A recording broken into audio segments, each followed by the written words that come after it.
Kita kembali berdialog di live event Siapa yang Bertanggung Jawab. Saya ke Pak Kiai kembali dengan pengalaman setiap tahun dilakukan pelaksanaan ibadah haji. Paling tidak misalnya ketika pelaksanaan ibadah haji 2015 kita ambil pelajaran dari 2014 lalu.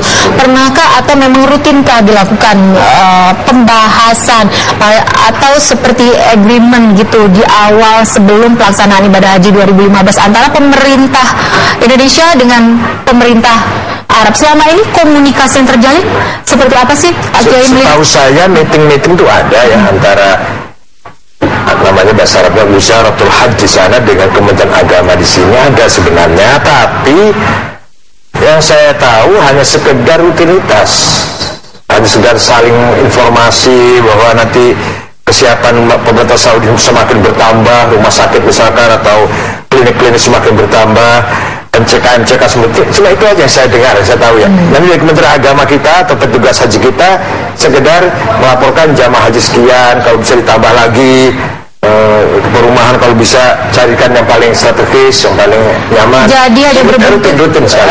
Laporan informasi tanpa ada perbaikan, begitu? Ya ada perbaikan. Kita akui ada perbaikan. Misalkan dulu satu kamar tuh sangat padat, pas sekali, kasur itu pas sekali padat. Tapi sekarang udah enggak, sudah yang tadinya muat 8 sekarang 4. Ada perbaikan begitu, ada.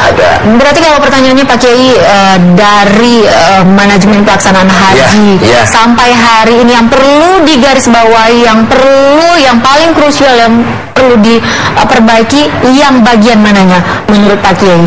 Ya bagian pelayanan. Bagian pelayanan harus penyiapan pelayanan apa yang akan terjadi harus diperkirakan, dikalkulasikan, disiapkan tindakan apa yang harus dilakukan. Jadi harus ada antisipasi, harus ada dengan tanggap. Satu, yang kedua juga memang tadi faktor bahasa, komunikasi masih tersendat-sendat. Faktor juga cuaca panas. Kita melihat petugas haji kita juga kepanasan yang sama lah. Apalagi dengan tenda atau kemah jemaah Indonesia yang cukup jauh berada di sebelah kanan Gunung Muaisim. Itu sekarang kan berapa panas sekarang? 44, 45. Ini bagi petugas haji kita juga satu problem. Kedua, ketika melihat atau meninjau ke sana sebelum ada jemaah, lihat kemah, persiapan kosong kan sebelum haji, begitu hari hanya hilang semua itu gambaran yang ketika 3 hari yang lalu melihat sebelum hari hanya sekarang sudah padat, hilang semua itu. Jadi tidak sesuai dengan prediksi begitu Pak Kiai. Oke, tadi Pak Kiai mengatakan bahwa yang rutin sebenarnya dilakukan pembahasan setiap tahun berbentuk laporan informasi dengan data-data yang bertambah setiap tahunnya. Ada perbaikan pastinya ada. Kalau dari segi wartawan yang meliput ketika diundang oleh pihak kerajaan, biasanya ada pembahasan juga nggak sih Pak Kiai? Misalnya penyampaian, ini peraturannya harus seperti ini, liputannya harus seperti ini. Meskipun tadi di awal Pak Kiram sempat mengatakan, iya memang penjagaannya sangat ketat. Pak Kiram juga melihat itu bahwa ini memang komunikasi satu arah, melihat itu. Ya, saya tahun 2010 itu diwawancara oleh koran Al-Uqas satu halaman tentang evaluasi penyelenggaraan haji tahun 2005. Salah satunya yang saya kritisi saat itu adalah pengolahan sampah. Bisa dibayangkan sampah yang begitu menggunung, dan itu tentu kalau tidak segera diatasi bisa menyebabkan penyakit jemaah haji. Lalu juga yang saya kritisi tentang, jadi gini, jemaah haji itu kan melaksanakan ibadah haji ke tanah suci itu kan bayar. Ini tidak gratis. Kesana itu bukan cari kerja, tapi ibadah yang dia bayar. Yang harusnya difasilitasi. Karena itu harus dapat pelayanan nomor 1. Nah, dalam undang-undang kita, pengelolaan haji itu diserahkan kepada Kementerian Agama. Kementerian Kementerian Agama lah yang seharusnya melayani jemaah haji ini sebaik-baiknya. Nah, karena itu yang saya melihat tadi ditanyakan tentang evaluasi, saya melihat ada evaluasi pembicaraan ada, tapi saya melihat gini, jadi pembicaraan dengan Arab Saudi itu lebih banyak pada posisi kita yang lemah. Saudi posisi yang kuat, dia sebagai yang punya kuasa. Contohnya salah satu misal kalau kita mau minta nambah kuota, minta kuota pada raja tuh seolah-olah tuh merengek-rengek, mengemis gitu. Padahal kuota itu yang menentukan kan bukan Saudi, kuota itu yang menentukan OKI. Sidang OKI karena melihat tempat kapasitas yang terbatas, kalau umat Islam dibebaskan berapapun jumlahnya berhaji, ini akan berbahaya. Dan itu kemudian OKI memutuskan per 1000, jadi per 1000 atau per 1 juta ya, per 1000. Jadi per 1000 muslim satu orang. Nah, tapi terkadang untuk Indonesia terkadang dikurangi, terkadang ditambah. Yang mengurangi pihak kerajaan. Nah, ketika kita minta nambah seolah-olah ngemis-ngemis. Padahal menurut saya, kalau menurut keputusan OKI kan itu hak. Dan mereka yang mengatur. Itu salah satu contoh kasus. Adakah kasus-kasus lain? Kita pada posisi lemah. Gitu. Masih banyakkah kasus-kasus lain yang kita berada di posisi itu? Ya, saya pikir dalam pembicaraan kita, saya dengar ya begitu, gitu kan. Nah, padahal ini jemaah haji karena dia bayar di sana bawa uang, itu menguntungkan pihak Saudi pasti. Kita aja bagaimana untuk merekrut turisme asing datang ke Indonesia pakai iklan besar-besaran, hasilnya juga nggak kecil. Ini haji umroh tanpa iklan, tanpa promosi, setiap tahun ada masyarakat yang besar. Dan bayangkan kalau jemaah haji itu di sana 40 hari, berapa dia spend money-nya di sana? Baik. Kali berapa juta, berapa devisa yang dikasih ke Saudi. Nah, karena itu harusnya jamaah haji mendapatkan pelayanan nomor 1. Tapi sepanjang penglihatan Pak Kiram ketika meliput terakhir 2010 pernah ikut rombongan jemaah haji, kita berbicara asal Indonesia, menyadari nggak sih kita ini udah bayar, harusnya kita mendapatkan fasilitas, harusnya kita mendapatkan kenyamanan. Pernah nggak sih atau sering nggak sih mendapatkan keluhan-keluhan dari jemaah haji asal Indonesia ketika berada di sana? Ya, banyak.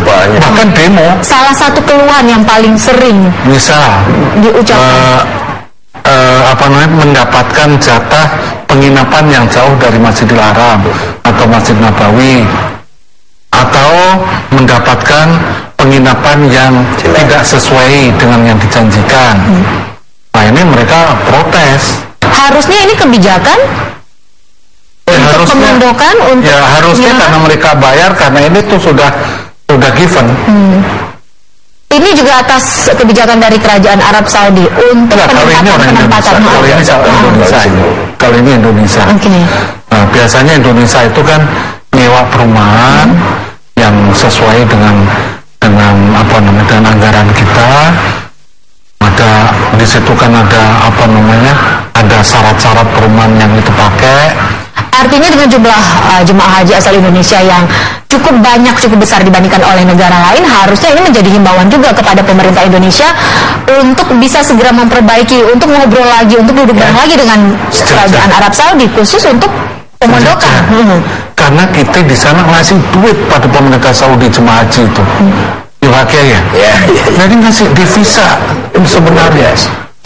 Pak Kiram, bisakah kita, ini hanya sebagai penggambaran, kita di sini tidak ada niat untuk tuduh menuduh, bisakah diberikan gambaran kepada masyarakat, kepada pemirsa yang ada di rumah, bahwa sebenarnya jemaah haji asal Indonesia tidak disepelekan ya?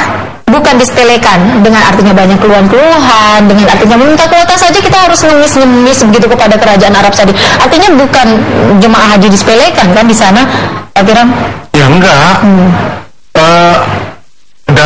Dalam hal-hal lain sebenarnya banyak hal yang sudah dilakukan oleh pemerintah Saudi. Itu yang positif. Misal kalau kita bicara Jamarat, dulu itu cuman Jamarat itu tiga jumroh itu cuman di jalan biasa, satu jalan, lalu ditingkatkan sekarang menjadi 3 lantai ya, empat termasuk 5 dengan yang bawah. Jadi 5 lantai sebenarnya sudah di ini.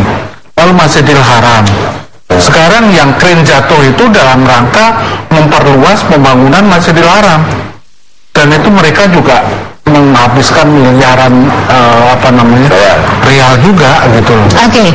Terakhir, waktu kita sudah hampir habis, saya ke Pak Kiai. PBNU kabarnya membentuk tim untuk mengawal revisi undang-undang penyelenggaraan haji ini.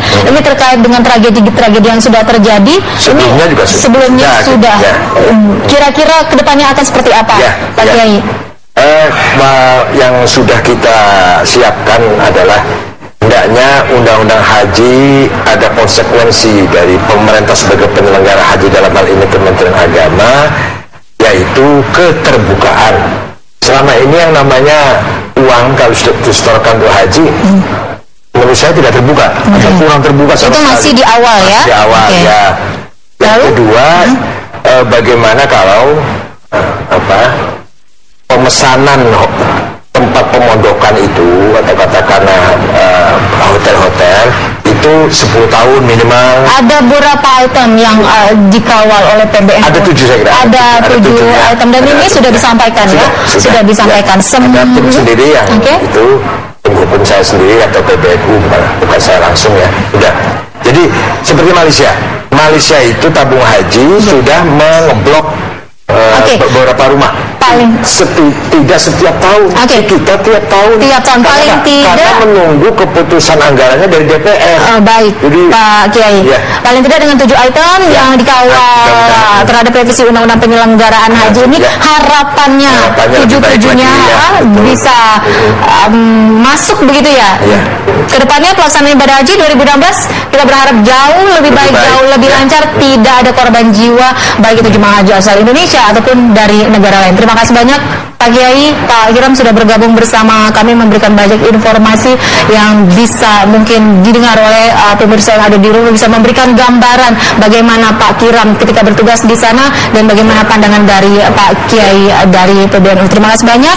Assalamualaikum, dan pemirsa, demikian live event Siapa yang Bertanggung Jawab untuk edisi kali ini. Mewakili kerabat kerja yang bertugas, saya Ivona Nasution undur diri. Selamat menyaksikan acara kami selanjutnya dan sampai jumpa. Terima kasih banyak Pak Kiai. Pak Kiai, terima kasih banyak.